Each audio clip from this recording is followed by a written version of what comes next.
Thanks to the support as a channel member, Nathan Curry. Jorge Hernandez. He's pretty good, isn't he?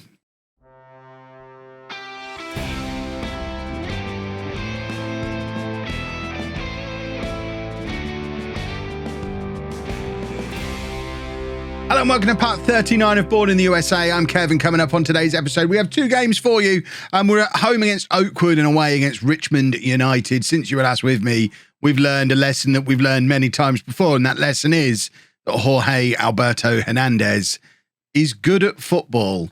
This season, bearing in mind we've stepped up a league, he's stepped up a level as well. 8 appearances, 12 goals, 8 assists, 6 man of the matches out of those 8 games, averaging an 8.46. If you thought last year was good, he's even better this year. I don't understand how he exists, but he does, and it's beautiful. And as you can see, we're in a pretty decent run of form. We've only lost that one game that you saw in the last episode, first game of last season. Wolves Academy are actually the team who are running away with the league at the moment, and we managed to pick up a draw against them, thanks in no small part to a hat-trick from Hernandez. This is what the league table looks like. So it's Wolves Academy top. They've not lost a game yet. Their only dropped points were against us, that 3-3 draw against us. There's always going to be a Charlotte team in our way because Charlotte is our nemesis. But then it's us, top of the playoff situation at the moment. And to be honest, this season, first season in this league, if we finish anywhere in that top 8, I'll be delighted because I fully came up looking for mid-table. And at the moment, we're sort of pushing into an automatic promotion race. I'm not going to get excited about it yet. Like I say, playoffs would be delightful, but things are going well. And Oakwood, who we play now, are rock bottom of the league, just with 3 draws to their name this season. And I'd like to think you're going to about to see another Jorge Hernandez wonder show. And we did sign a couple of more players before the window ended. I think we'd got as far as Ankiel in the last episode. Neither of them are playing for us. They're just numbers. Jesus Mena to come in and play at right back for the reserves. And then another striker, Tyler Forbes. He ain't going to even get on the bench, is he? But you got to fill the squad a little bit. We need numbers, and we've actually got numbers in the squad now. If we have to play any of those numbers, it's a problem. But at the moment, we're not having to because everyone's staying reasonably fit. So it's Buckner in goal, a back four of Maldonado, Arriaga, Brook and Costa, Paulus and Briones in midfield, and then the front four of Williams, Huyan, Johnson and Jorge Hernandez up front. Let's go and see how many goals he scores today, shall we? Huyan's not fully fit. Doesn't matter. Get out there and do your football. I'm just going to sit back with my cup of coffee and a giraffe mug and enjoy Jorge Hernandez doing his thing. This is one of those games where he should score 4 or 5 goals. Now I've bigged it up so much, you can absolutely guarantee he's going to get injured in the first minute, and that'll be that. Hernandez with the corner, looking for Arriaga. It comes back to Hernandez on this right-hand side. He crosses again. It's actually quite a poor cross. I think that's the first time he's ever kicked a football and nothing wonderful happened. Arriaga plays it to Briones. The move is actually still continuing, so it might end up in wonderfulness. Williams back to Briones. Briones shoots from range, and Diego Briones, put your cup down, Kev. Diego Briones, he gets a little bit of stick for not being any good, both from me and from the comments section, but he's been here, what, is this 5 years now? Briones has been a regular starter in that midfield, even though there's no logical reason why he should be. He's taken a big deflection there, but who cares? He's grabbed himself a goal. It's Bourne 1, Oakwood 0, and we are continuing to put pressure on that top 2. In fact, we move into the top 2 as things stand. With only Wolves Academy ahead of us, and as mentioned, they weren't able to beat us. They've beaten everyone else. They couldn't beat Bourne. And Hernandez now with the breakaway run, Johnson gives the ball back to, or tries to give the ball back to him. Hernandez made it look better than it was, and then Maldonado with the cross. Briones has got forward again, but it comes back to Paulus, who plays it back out to Maldonado, invites him to have another go at that cross. He does. Johnson's there. But the header is a poor one, straight into the hands of the Oakwood goalkeeper, and it remains 1-0. That is a low-driven goal kick, and then a bizarre shot from inside their own half. Oakwood are clutching at straws a little bit here, but there's your ball over the top from Buckner. Hernandez brings it down looked like he brought it down with his shoulder, but got it under control, gets the shot, and forces the corner. The keeper actually making a pretty good save there. And Hernandez now going to look for another one of these in-swingers where Brook is lurking. It's actually Arriaga who gets the ball again. And Oakwood have got themselves a little bit of a counter-attack here, and we need to deal with that. Maldonado does deal with it, and he's broken their player whilst doing it as well, which, I mean, there's no foul there, but he has broken a man in half, which I guess Maldonado thinks he's a bit of a hard man now, does he? Cross comes in, Arriaga, good clearance. We're not really missing Sullivan at the back at the moment. Arriaga stepped into that void nicely. What a ball from Huyan. And there's your first goal of the day from Jorge Hernandez. He's 14 for the season. With service like that, how can he not score goals for fun? It's a beautiful pass. Huyan, I mean, he's not fully fit, but he's hit a pass here. Let's have a look at it from the other angle. He's come into the other half, run about halfway through the length of it and spotted Hernandez in space, and just landed it on a sixpence exactly where Hernandez would want it. That's if he was just stood there with the ball, deciding where to shoot from and just dropping it onto the end of his own toe, it would have landed on that exact spot. Wonderful football from Huyan, and Hernandez with the finish, and now looking to add to his assist tally as well, and he does. It's Arriaga, a 5th goal of the season now for him. He's just as much of a threat from these corners as Jeff Brook is. We've got 2 of them now who can score from these corners. Hernandez with the in-swinger, he hits a beautiful corner, and it's another one to add to his goal contribution tally, and it's now a throw from a corner position. Paulus to Huyan. Cross comes in looking for Hernandez and can't find him. Briones needs to get a little bit of oomph on to get to the ball there, and he doesn't. And it's left us in a little bit of trouble, although Oakwood don't have the I don't even know what I want to say. They don't have the wherewithal to do anything with an advantageous position they found themselves in. He says, I'm here dissing them, and they're there just scoring goals. Buckner didn't even move. Buckner's listening to me. They don't have the wherewithal, Buckner. Oh, I don't need to move them. There's no wherewithal on this team. Proves it was the wrong word. It wasn't what I was searching for. They've turned Costa very easily there, and Buckner should at least be trying to dive. He should be trying to save it. Paulus brings it down beautifully. Cross comes in, looking for Williams, who's decided to get involved in the centre of the pitch because he's getting nothing out on that left-hand side because everything is coming down our right-hand side today. Huyan is tired. We knew that going in. We can take him off at half-time. Probably not for Flores, as he suggested. I think we can probably stick Hernandez out wide and bring Stephen Stone on up front. But Oakwood trying to make things interesting as we head towards half-time. There's 5 minutes to go before the half-time break, and Oakwood are actually putting together another attack here. And this, I mean, it could be a problematic second half. There's been a couple of times this season where we've had 2 or 3 goal leads and just given them away.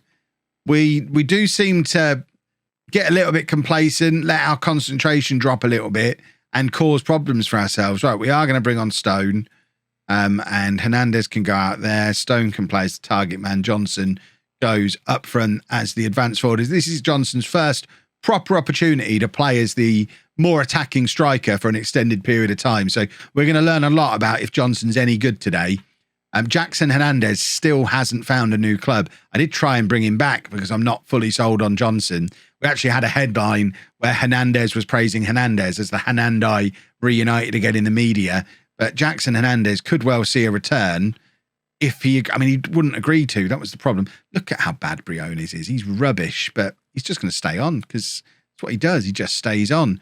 Arriaga's tired, so youngster Ribeiro can come on. Who's Elidio Ribeiro, I hear you ask? We signed him in the summer, apparently. I remember him. But there he is. He's in and he's on. And now Oakwood have got the ball again, and they're trying to force it goalwards. They've got a number 3 playing up front there, I think, which is sickening. Oh, doorbell jump cut. We get so many doorbell jump cuts now. Back when I used to work in the garage, you'd never get them because I didn't hear the doorbell. But now you can't ignore the postman because I'm sat here next to the front door with the window open. He can hear me talking. If I try to ignore him, he calls through the window. Are you in there? Yeah. Making a video. No. Okay. Right. Maldonado. Cross comes in from the right-hand side. Stone is there. He makes it for it. It's a lovely cross from Maldonado. He's a right footer who plays at left back. And every now and again, he'll hit a lovely deep cross like that. And I mean, he did it right there. And Stephen Stone's not missing an opportunity like that. It's a lovely finish from him. And I think I'm becoming less and less convinced by Johnson the more Stone plays better than him when he comes on or when Stone starts. Johnson just, I mean, he's got a lot to live up to with Stone, with the Hernandez, with Prince Fletcher and Kevin Smith, not that one. We've never really had a bad striker. And by a bad striker, I mean one who scores less than 30 goals a season. And I think Johnson might be one of those normal, not superhuman strikers. And I think he's a tough sell. Get Jackson Hernandez on the phone. Let's continue trying to convince him to come back. Just one change then for the Richmond game. Then Stone comes in for Johnson as I continue to be unimpressed with Jason Johnson's start to his life here at Bourne. And we are away from home against Richmond, which if I know anything against Richmond, I assume this is going to be an afternoon filled with sausages and cigarettes, which is what Richmond is famous for. Is it not? This is going to be another Maryland thing, isn't it? Where I talked about Maryland cookies and the Americans who watch are like, what do you mean Maryland cookies? And it's Maryland, not Maryland. Well, Richmond in the UK is known for two things. I mean, to be fair, these are brand names. I don't think we think it's a place. There is a place in England called Richmond as well. But Richmond, you get Richmond sausages. They're rubbish. They're like, you want your sausages from the butcher. Richmond sausages. They're like pink sausages. Sausages should be grey. But Richmond sausages and Richmond, I believe, are also a brand of cigarettes, which don't smoke, kids. Unless we're talking about the sausage again. Smoked sausage is pretty good. But yeah, don't combine the two. I wonder if they're the same company. And I wonder if they are based in this place. We're 1-0 up anyway. Stone's put us ahead in the game. See, told you Johnson was rubbish. It's all about Stone. Charlotte are ahead in their game. How confusing is that? It's Charlotte 2-1-0. Charlotte 2-1. Phoenix Academy 0. Imagine trying to listen to those scores on the radio. They can't be calling themselves Charlotte 2. Charlotte 2-3. No, it doesn't make any sense. America. Just America. Right, corner time. It's going to be Hernandez to take. We've got the usual suspects lurking at that near post. It was aimed at Brook that time, but he couldn't get above his defender, and it falls back to Diego Briones, who plays it back to Maldonado, lumping it back forward towards Hernandez, and it's another, I thought it was another corner. Looks like Hernandez had drifted offside, so the move ends. As it stands right now, then somehow we've dropped back down to third place. I thought we were in second after the last game. There must have been a late winner from Charlotte 2 towards the end of the last game that just kept us above us, because we had moved above them for most of the last game. Huyan's picked up an injury. That's a disaster, because we really don't have another player who can go out there. We might actually find ourselves in a situation, if that's a proper injury, because the transfer window's just closed, we might actually find ourselves in a situation where Hernandez has to play out wide because we don't have anyone else who can. And that seems ridiculous to suggest that we play Hernandez out wide. We won't worry about it. Right, it's a corner for Richmond. Richmond with the in-swinger. Arriaga's there to head clear. He's a very good defender. He was well worth bringing in on loan. And now Johnson turns and runs. This is a big opportunity for Johnson again. And he ain't taking these opportunities, is he? He's getting a lot of chances. Hernandez with the corner. That was Johnson who's got at the end of it, actually. He's saying, forget not taking your chances. I'm coming for it, but still missed. If you're going to come and claim Brook territory, you need to at the very least hit the target, and you just didn't, you numbskull. Right, we're 1-0 up. We need to just keep an eye on some of these fitness levels. I don't know who the message was at the end of the first half. It looks like everyone's reasonably okay. Costa's getting tired, but we do need to just monitor that. We've played a lot of football already this season, and we don't have the squad to rotate at all. So we're kind of playing everybody until they break and then bringing someone else in. We've just conceded the equaliser as well. I didn't look how good Richmond are. I was too busy talking about sausages. Welcome to the channel if you're new. That's fairly standard. Richmond are down in 17th, so they are a team we should be beating, but we are away from home.